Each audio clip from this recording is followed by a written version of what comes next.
They say you never forget the moment your world shifts, but mine didn't come with thunder. It came with a knock, not the kind that rattles your front door, but the kind that echoes through your bones. I was slicing a cold leftover meatloaf in the Lakeside Dynamics break room at 2:14 p.m. on a Wednesday when I heard Tessa's heels click, click, click on that ugly beige tile, like a countdown to detonation. That's when I knew the storm had finally landed. Let me set the stage before the fallout. 14 years in this neon-lit maze of cubicles, and I still had the same tape dispenser, the same chipped mug, the same no-nonsense black pen I used to eviscerate contractor reports that didn't pass legal muster. I wasn't flashy. I barely spoke louder than a church whisper. But I was the reason Lakeside still had clearance with the Department of Energy. My Level 4 access hung on my wall, signed by a man who once ran security for a missile site in Colorado. It wasn't theirs. It was mine. Personal. Non-transferable. No clearance, no contract. It was the one thing they couldn't cheapen or copy. But no one cared anymore. Not since they installed the new VP like a busted HVAC unit. Her name, Tessa Grant. 22 fresh degree from a school in Florida I'd never heard of. LinkedIn photo looked like she'd just discovered kale and wasn't sold on it. She was the CEO's niece. Explained everything, justified nothing. First day, she called my department outdated while holding a smoothie the color of algae. Second day, she asked if we could automate compliance through an AI chatbot. And you listening right now while folding laundry or hiding from some overpaid manager, 97% of y'all never subscribe. It's free. One tap helps us keep telling the stories HR once buried. Throw in a like if you've smiled or winced. We see you. We appreciate you. Now, buckle up, because despite my paper shuffler reputation, I actually liked my job. I liked walking into a meeting and watching a director's face go pale when I asked if their audit trail was complete. I liked the sharp scent of toner on a properly aligned compliance packet. I liked knowing I was the reason Lakeside Dynamics hadn't been hit with a federal penalty in over a decade. But the air was shifting. You could feel it in the vents. Reports vanished mid-review. Tessa's hand-picked hires were rewriting our SOPs with glitter and good intentions. I found a revised clearance form uploaded to SharePoint missing 6 required fields and decorated with smiley face emojis. I printed it out, slashed it in red ink, and left it on her desk with a post-it that read, "Absolutely not." She didn't reply. But the next morning, HR invited me to log my hours in a time optimization dashboard. That was the first domino. The engineers still respected me. One brought me a Dunkin' coffee Monday morning and whispered, "Delilah, they're coming for your role." He looked like he'd seen a ghost. Honestly, he had. Back at my desk, I logged into the energy compliance portal just to peek. Clearance still active. Tied to Project 904 Delta. Status primary agent of record.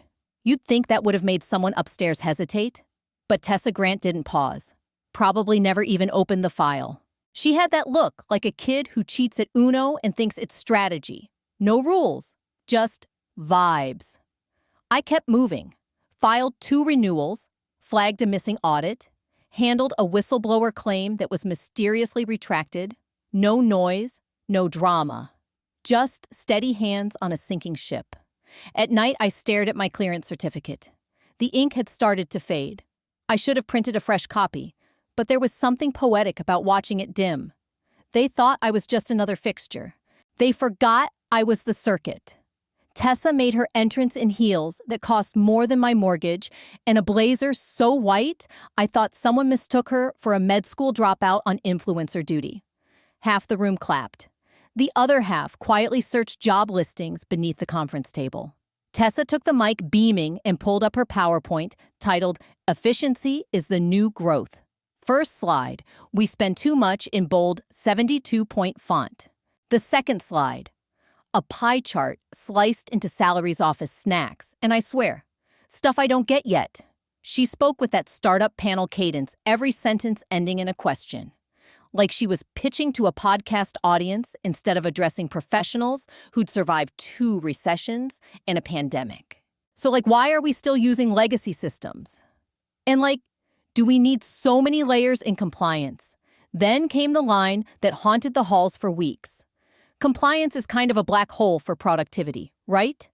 I sat in the back of the room, sipping lukewarm green tea in pure dread. That tone, I knew it. It was the tone of someone who'd never survived a federal audit, never submitted a 700-page risk report before sunrise, never explained to a VP why saving files to a public drive isn't just easier. 2 days later, the purge began. Upper management disappeared like frost at noon. You'd see someone's half-eaten sandwich in the break room, and by lunch, their desk looked like a crime scene. No drama, no goodbyes, just gone. From behind my tempered glass office door, I sipped coffee like a funeral guest and mentally counted the names. Director of Supply Chain, gone. QA lead, gone. The guy who maintained our encrypted tunnels for government remote access, poof. Tessa called it operational hygiene. She stopped by my office once. Just once. Peeked in, stared at my clearance certificate like it was a museum exhibit she didn't quite get. So, you're in compliance? She asked, blinking like a cat near a ceiling fan. No, I said calm. We're the reason this company can legally operate. She nodded. Cool. Gonna, trim some fat? I'll circle back? She didn't. But the silence afterward, that was louder than anything she ever said. I overheard a junior analyst whispering by the vending machines. They're building a new org chart, he said. I heard Delilah's department isn't on it. His voice was shaky, like he was saying Bloody Mary in a mirror. I didn't flinch. I'd seen reorganizations. Before outlasted 5 CEOs, 2 acquisitions, and a whistleblower scandal that nearly sent our old COO into early retirement. But this wasn't careful. This was reckless.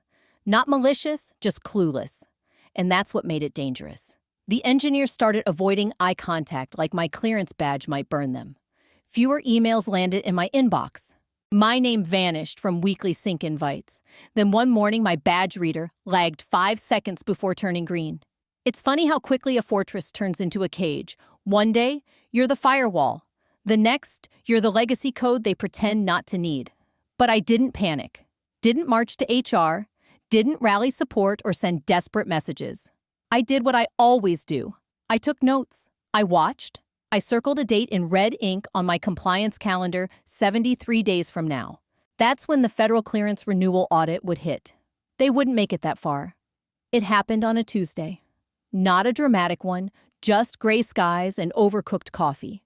I'd just finished redlining a contract clause so lazy it looked AI-generated when my screen blinked. Meeting invite from Tessa Grant, no subject line, no notes, just doom. Her assistant met me halfway down the hallway. No words, just a nod toward the big glass conference room like she was sending me to confession. Tessa was already seated elbows, propped nails, drumming her tablet like she was bored at a spa.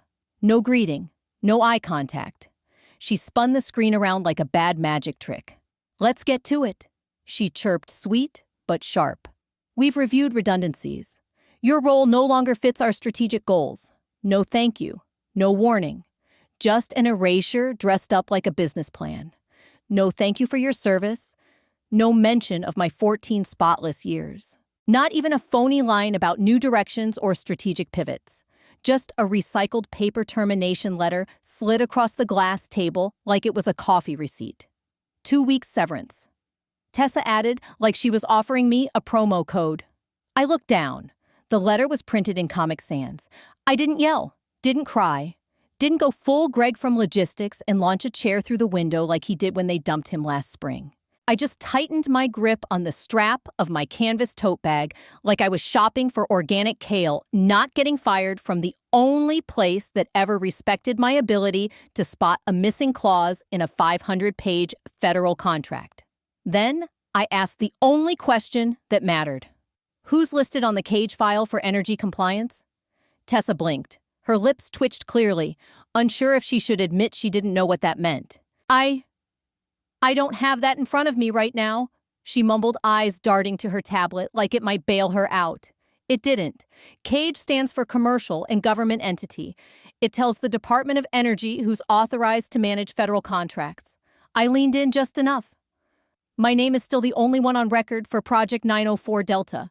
You should probably look that up. My voice was calm ice over gasoline. Stick around because the next chapter isn't just a story, it's a reckoning. Tap subscribe so you don't miss what happens when silence finally speaks. I folded the termination letter with military precision and walked out. No fanfare, no escort. Just a quiet, timed exit. I made 2 stops. First, the server room just to look. The blinking lights, the heartbeat of a system I built by hand. Second, my office. I logged into the energy compliance portal and flagged my clearance as terminated. No one at Lakeside saw the alert. No one ever watches the real-time dashboards. They just assume silence means stability. I left behind my stapler, my mug, and the framed certificate. Let them rot. Let it all rot. The last thing I did before stepping outside was reach into my drawer and pull out my personal binder, the one labeled 904 Delta Primary Access Logs, and slide it into my tote. 14 years of signed chain of custody forms, time-stamped audit trails, escalation logs. Every inch of federal compliance boiled down into 1,000 micro-documented receipts. Outside, the air smelled like warm asphalt and bus fumes. I took the deepest breath I'd had in years. I wasn't unemployed. I was unshackled and armed. For the first time in a long time, I wasn't keeping them safe. I was letting them burn. I spent my first day of freedom at a diner that hadn't changed its menu since Reagan left office. Vinyl booths, real half and half and sweating metal creamers. And Deb, the waitress who called me Han like I was a regular. Even though I looked like I hadn't slept since the quarterly audit cycle, she poured my coffee without asking and topped it off every 7 minutes like she was managing my blood pressure. I wasn't angry. I wasn't sad. I was just still, balanced, like someone who stepped out of a slow-motion collision they saw coming 3 quarters ago. Tessa had pulled the pin, sure, but the grenade still ticking. No smoke yet, no fire. Not yet. I didn't touch LinkedIn. Didn't start a resume, didn't craft a pained goodbye post. People like me don't apply. We get whispered about. Instead, I texted Carrie. We'd survived a 3-year disaster cleanup at an aerospace contractor back in 2011. Hid a classified drone prototype in her garage while sorting export red tape. I sent coffee no emoji, no context. 10 minutes later, black, noon, Hannigan's. We didn't talk jobs. Just inventory codes, pending reg shifts, and the new cybersecurity clause in the 7012 update. She asked about Lakeside. I just shrugged. They're streamlining. She laughed into her mug. Idiots. I didn't agree. Didn't disagree. Just sipped. Mrs. Pontemasa I've pestimado a sapahasa artistin this high up again ma. Back at Lakeside, the world spun on oblivious. Tessa strutted through the halls like a rooster in a pantsuit, told a room full of senior staff she'd reduced inefficiencies by 18% in just 3 weeks. She said it with the smugness of someone who thinks dragging files to the trash icon actually erases them. People clapped. Not from belief, from fear. Momentum meetings popped up overnight. Culture reset emails flew around like confetti. Tessa hired a consultant with a Bluetooth headset and a man bun to reimagine departmental purpose. Compliance got renamed Business Risk Alignment and stuffed under finance. My old office turned into a wellness nook with succulents and a sand garden nobody touched. Didn't matter. Because 3 days after I left, while I sat in the park reading a mystery novel and watching 2 squirrels battle over a French fry, my phone buzzed. 1 notification. Energy Security Portal Alert Clearance Deactivation Confirmed. Subject Delilah Knox status. Key contract holder, Project 904 Delta, revoked. Action required, no valid clearance holder on file. Contract suspension review in progress. I read it twice. It was clinical cold. But if you've ever worked in federal contracting, you know what that means. Lakeside wasn't just flying without a license. They were flying into restricted airspace without a pilot.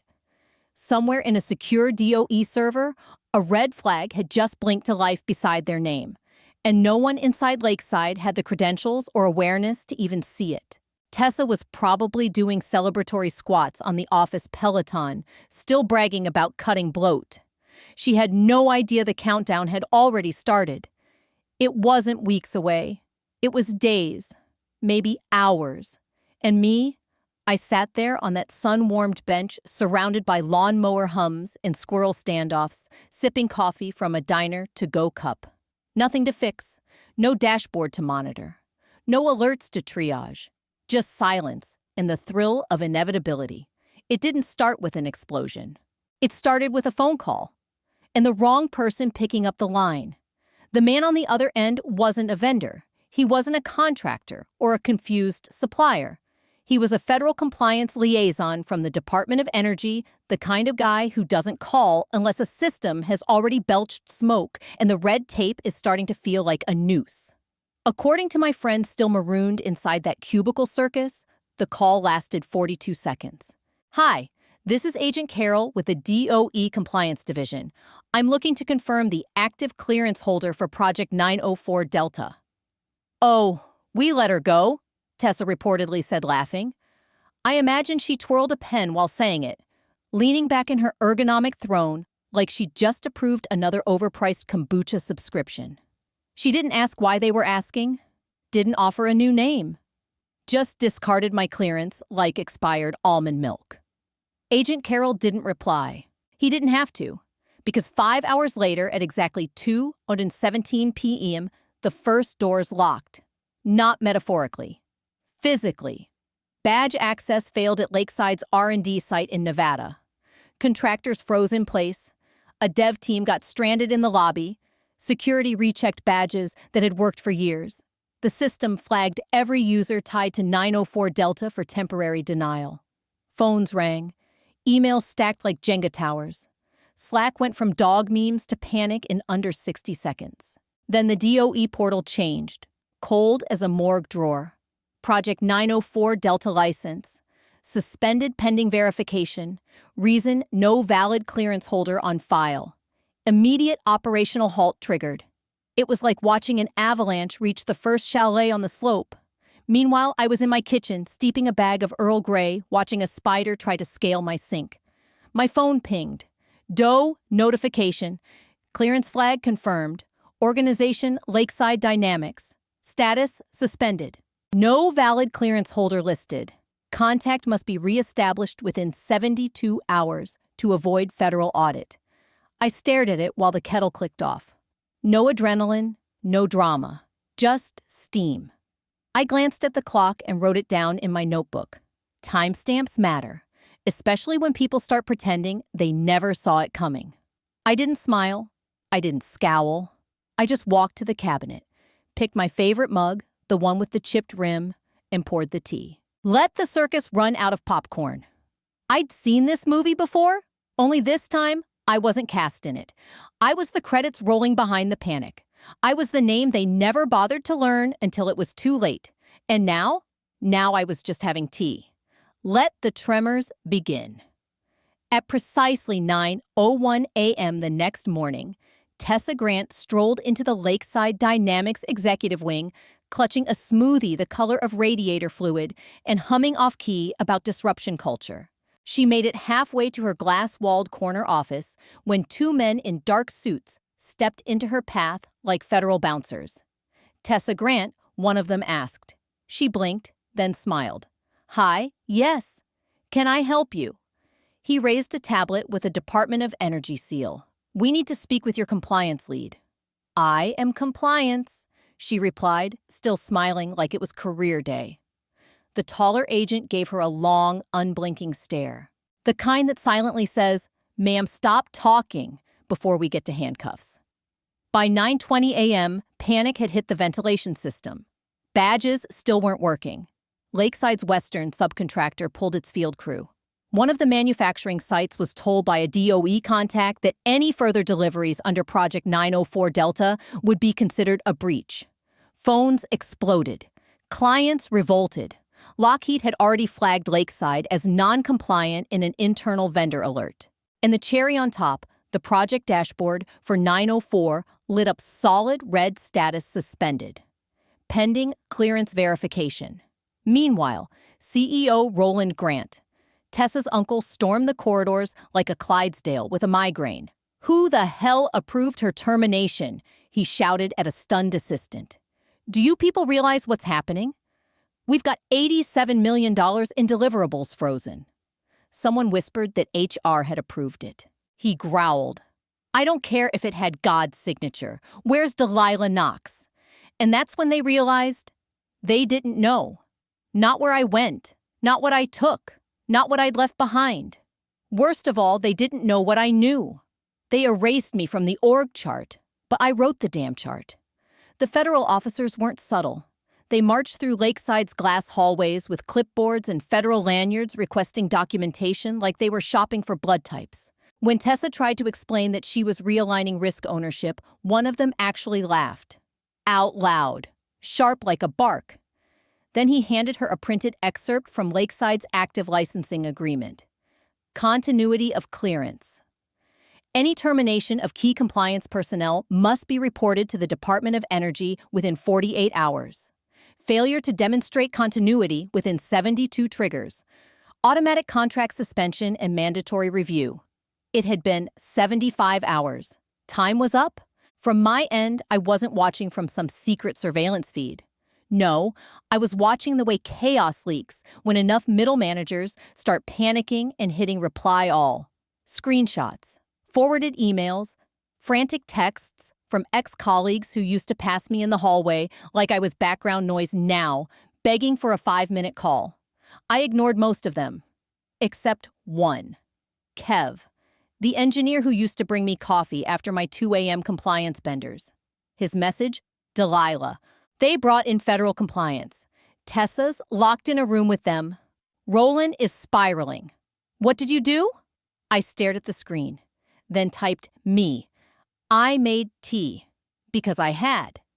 Lovely jasmine this time, with almond biscotti from that tiny bakery near my house that doesn't even have a sign, let alone a Yelp page. As the chaos rattled through Lakeside's sterile executive wing, I sat on my porch in a cardigan, sipping slowly.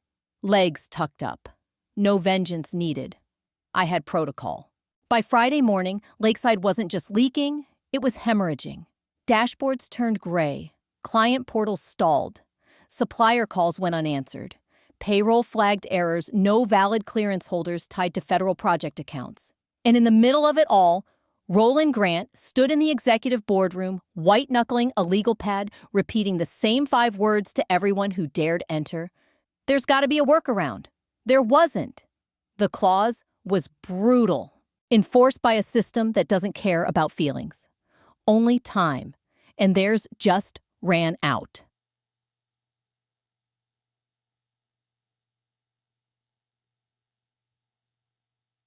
Field interviews began. One executive, clearly desperate, apparently suggested bribing someone at the Department of Energy. He was escorted out within 10 minutes. Then came the deeper rot. Lakeside's internal audit system flagged every access log tied to compliance operations from the last 3 years.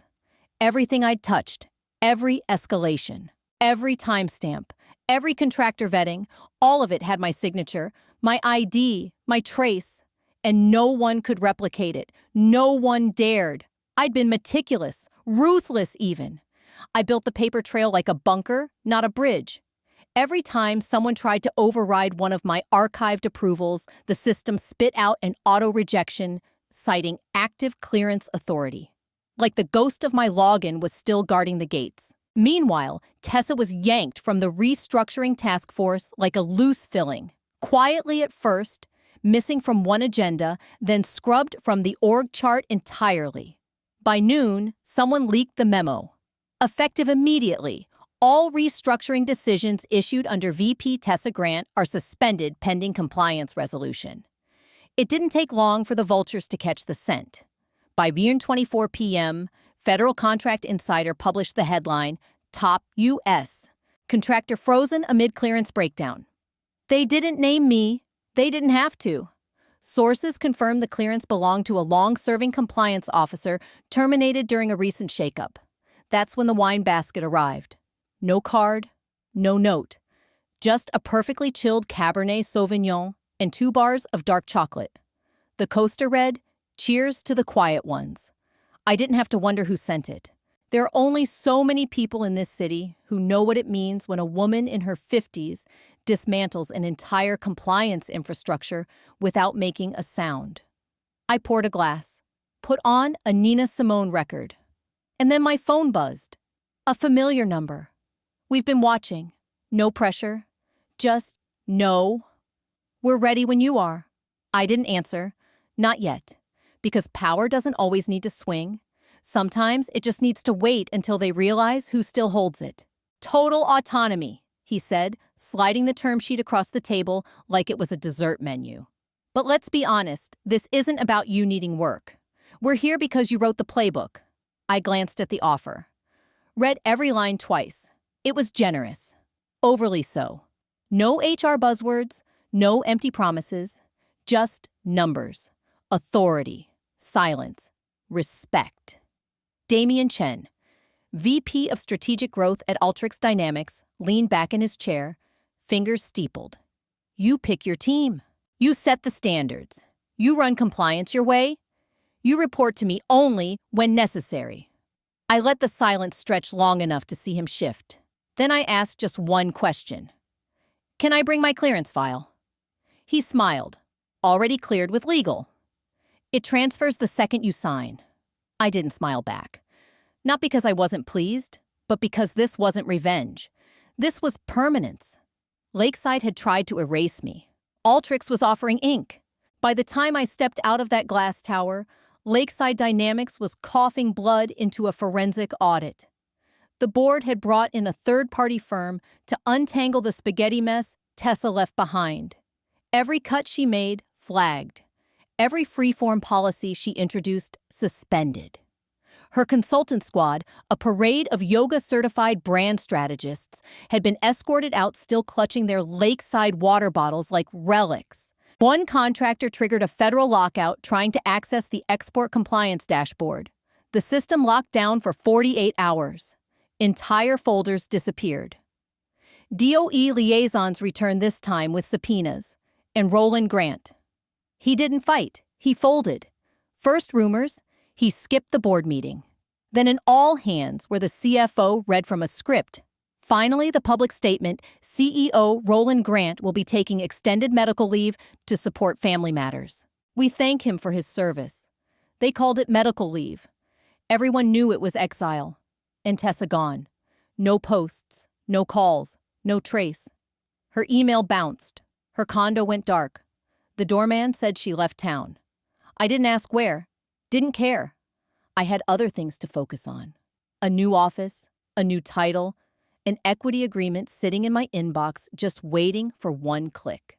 And for the first time in 14 years, I didn't feel like a firewall, a paper trail, or a name buried at the bottom of a risk report.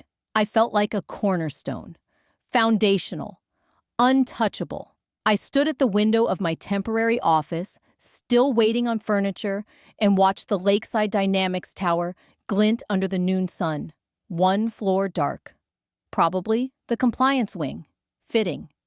I opened the final page of the term sheet, scrolled, hovered over accept, but didn't click. Not yet, because they'd given me the one thing Lakeside never did. Terms. It was a Monday. Clear skies. The kind of morning that makes you forget things collapse before noon. Inside a dim conference room at Lakeside, Roland Grant sat alone. Lights off. Blinds drawn. 3 board members had resigned. 2 were under investigation. The rest were hiding behind counsel. Roland looked aged 15 years in 2 weeks. His tie hung limp. His hair grayed at random. The phone on the table buzzed again and again like it was trying to warn him. And then it rang. No caller ID, DC area code. He answered with a grunt, already knowing. "Mr. Grant," I said, calm, even, not angry. As of this moment, Lakeside Dynamics is no longer a certified energy sector supplier. He opened his mouth, nothing came out. The Department of Energy has updated your status to non-compliant. Unresolved. You may reapply in 14 months. Pending full audit and documented overhaul. A pause. Then, good luck. And I hung up. No drama. Just click. Across the city in an office that didn't smell like panic, I leaned back in my chair. Sunlight cut through the glass. My new nameplate gleamed Delilah Knox, Senior Vice President Government Strategy. Multiple contracts, multiple agencies. Not just one badge anymore. Not just one company. I wasn't an employee now. I was an institution. If you've made it this far, I want to hear from you. Drop a comment below. Not just for me, but for every quiet backbone who's ever been called non-essential by someone who didn't understand how the walls stayed up. If you've ever been pushed aside, underestimated, or replaced by someone with more buzzwords than substance, tell me. Because this story, it's not just mine. It's ours. And if you're still in it, still clocking in, still swallowing the disrespect, still holding up a system that would collapse without your invisible labor, here's what I want you to take with you. Power doesn't always roar. Sometimes it waits. Sometimes it watches. But it never forgets what it's worth. You don't have to burn bridges to walk away with the blueprint. Support stories like this. Like, share, and hit that subscribe button if you believe quiet strength deserves a spotlight. It costs nothing, but it tells the algorithm that people like me matter. And if you smiled, winced, or saw a little of yourself in the silence between these lines, then welcome. You've got a seat at my table now. And this time, you get to write the rules.